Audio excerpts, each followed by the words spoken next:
Varicocele के कारण testosterone और हार्मोन्स पे क्या असर होता है, मेल फर्टिलिटी, रिप्रोडक्टिव हेल्थ और हार्मोनल इम्बैलेंस की पूरी जानकारी।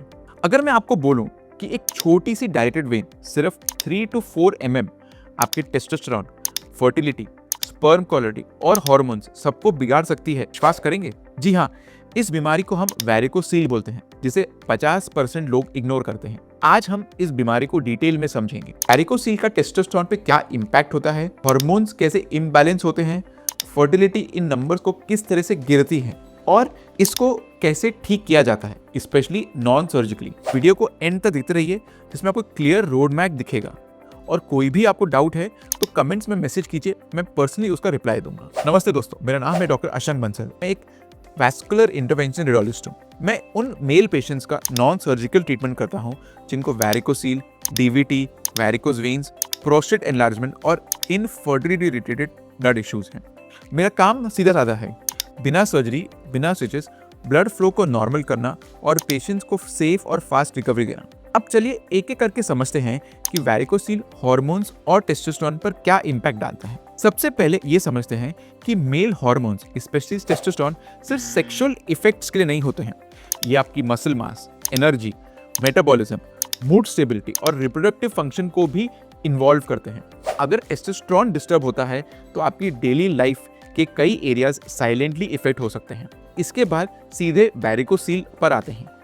वैरिकोसील्स बेसिकली स्क्रोटम के वेन्स के आसपास बड़ी नसें डेवलप हो जाती हैं, जहां पर वार्म ब्लड कलेक्ट होने लगता है। इससे टेस्टिकल्स की टेम्परेचर रेगुलेशन डिस्टर्ब हो जाती है। टेस्टोस्टेरोन को बनाते हैं, उनका नॉर्मल टेम्परेचर मेंटेन रहना बहुत ज़रूरी होता है। तो इस हीट इफेक्ट को थोड़ा क्लियरली समझते हैं। टेस्टिकल्स का नेचुरल टेम्परेचर हमारे बॉडी से 2 से 3 डिग्री कम रहता है, इसलिए फिजियोलॉजिकली वो थोड़े बॉडी से अलग नीचे रहते हैं। बट वैरिकोसील में क्योंकि नसें मोटी हो जाती हैं, उनमें ब्लड भाग कलेक्ट होता है, तो उससे टेम्परेचर बढ़ जाता है। जब ये टेम्परेचर राइज होता है तो लीडिंग सेल्स यानी जो हार्मोन प्रोड्यूसिंग सेल्स हैं, वो प्रोडक्शन स्लो हो जाती हैं। इस वजह से टेस्टोस्टेरोन कम बनता है। एक और एंकर अब स्मूथली ऐड करते हैं, ऑक्सीडेटिव स्ट्रेस। वैरिकोसील की वजह से वेन्स में प्रेशर बढ़ जाता है, इससे रिएक्टिव ऑक्सीजन वहाँ पे बिल्ड होती है। ये ऑक्सीडेटिव स्ट्रेस स्पर्म्स को डैमेज करता है, साथ ही लीडिंग सेल्स को भी वीक कर देता है।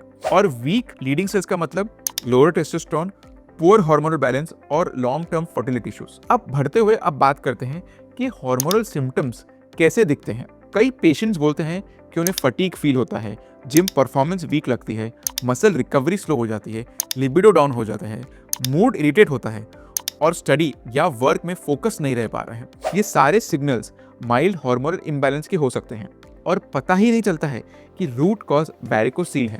वैरिकोसील कितने एक्सटेंट तक टेस्टोस्टेरोन को डिस्टर्ब करता है। रिसर्च ये कहती है कि सिवियर वैरिकोसील, स्पेशली ग्रेड 2 और ग्रेड 3 में टेस्टोस्टेरोन लेवल्स नोटिसेबली तरीके से लो हो जाते हैं। और अगर वैरिकोसील क्रॉनिक है, यानी बहुत सालों से हो, तो इफेक्ट और स्ट्रॉन्ग हो सकता है। लेकिन गुड न्यूज़ है कि ये टाइमली ट्रीटमेंट से टेस्टोस्टेरोन वापस इंप्रूव होता है और सिम्टम्स कम हो जाते हैं। वैरिकोसील का सिर्फ एक एम नहीं होता पेन क्योर करना, एक इक्वली इंपॉर्टेंट फंक्शन है टेस्टिकुलर फंक्शन को इंप्रूव करना। यही रीजन है कि हम नॉन सर्जिकल एम्ब्रोलाइजेशन को बेस्ट ऑप्शंस में काउंट करते हैं, क्योंकि एम्ब्रोलाइजेशन में टेस्टिकल्स का ब्लड फ्लो नॉर्मल हो जाता है, क्लॉट का कोई रिस्क नहीं है, कोई स्टिचेस नहीं और रिकवरी सेम डे होती है। और जो सबसे इंपॉर्टेंट बात है, वार्म ब्लड पूलिंग बंद हो जाती है, जिससे टेम्परेचर नॉर्मल हो जाता है। और जब टेम्परेचर नॉर्मल होता है तो लीडिंग सेल्स टेस्टोस्टेरोन नॉर्मल बनाने लगते हैं। तो अब आगे बढ़ के एक डाउट क्लियर करते हैं, क्या एम्ब्रोलाइजेशन के बाद टेस्टोस्टेरोन इंस्टेंटली इंप्रूव हो जाता है? नहीं, इमीडिएटली टेस्टोस्टेरोन इंप्रूव नहीं होता। स्टडीज में ये पाया गया है कि पेशेंट्स 3 से 6 महीने के बाद हार्मोनल इंप्रूवमेंट क्लियरली दिखा सकते हैं। फर्टिलिटी पैरामीटर्स जैसे स्पर्म मोटिलिटी, कॉन्सेंट्रेशन और मॉर्फोलॉजी भी धीरे धीरे करके 3 to 6 मंथ्स में इंप्रूव होते हैं। अब एक इंपॉर्टेंट मिसकंसेप्शन को क्लियर करते हैं। कई लोग सोचते हैं हार्मोनल सप्लीमेंट्स टेस्टोस्टेरोन बूस्टर्स या मेडिसिन रिजॉल्व कर देंगे, लेकिन जब वैरिकोसील रूट कॉज है तो अब ये सब सप्लीमेंट्स से लॉन्ग टर्म इंप्रूवमेंट नहीं होती है। जब तक फॉल्टी वेन्स की ट्रीटमेंट नहीं होती है, टेम्परेचर और ऑक्सीडेटिव स्ट्रेस सेम रहते हैं। इसलिए हार्मोनल करेक्शन नेचुरली तभी पॉसिबल है जब वैरिकोसील प्रॉपरली ट्रीट हो।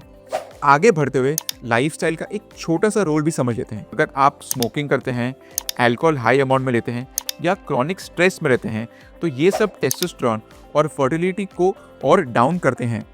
लेकिन अगर वैरिकोसील को ट्रीट किया गया तो लाइफस्टाइल मॉडिफिकेशंस का इफेक्ट डबल हो जाता है। आप मेरी एक और वीडियो देख सकते हैं जिसमें मैंने वैरिकोसील के स्टेजेस और बेस्ट ट्रीटमेंट ऑप्शंस को स्टेप बाय स्टेप एक्सप्लेन किया है। वो वीडियो आपको नेक्स्ट लॉजिकल स्टेप क्लियर कर देगी। मिलते हैं अगले वीडियो से पहले अपना ध्यान रखिए, अपनी रिप्रोडक्टिव हेल्थ को प्रायोरिटी दीजिए।